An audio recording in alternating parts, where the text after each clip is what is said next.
Kung tinatanong nyo ako anong ginagawa ko is ina-unflip ko po yung number 4 na balloon ni Ayla na ginamit namin nung photoshoot niya. So, kung paano, ayan, makikita nyo na gumagamit kami ng straw ng soft drinks. And sa loob niyan, gumamit din kami ng ballpen. So, mamaya sa video makikita nyo yung ballpen na ginamit namin. So, ginamit namin yung ballpen para matusok siya.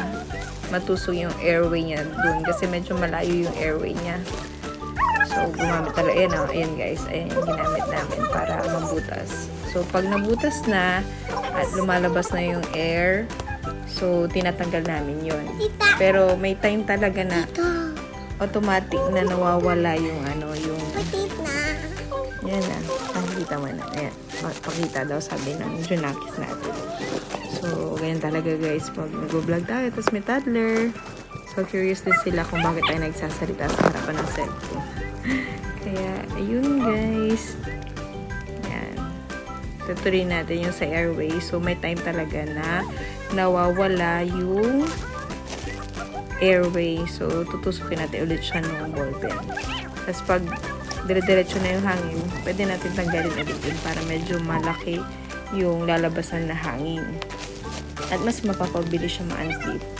So far, make sure natin na tinutupin natin siya from the top hanggang bottom para make sure na walang naiiwan na hangin sa bawat parte ng balloon. And then, yan guys. Tapos na. Yan. So, tatago na natin to. And then, gagamitin natin sa birthday ni Ayla. Then, yan na. Birthday na ni Ayla. So, gagamitin na natin siya. Titingnan natin kung nag-work yung ginawa natin. Yan. So, makikita nyo na nag-work naman siya. Kasi lumalaki na yung balloon. Nagkakaroon siya ng hangin. So, more pump lang. More pump. Hanggang ma-exceed natin yung max na hangin niya. Kaso sa sobrang saya ko nag-work guys, na sobra naman ng hangin. Kaya ayan, pumutok naman.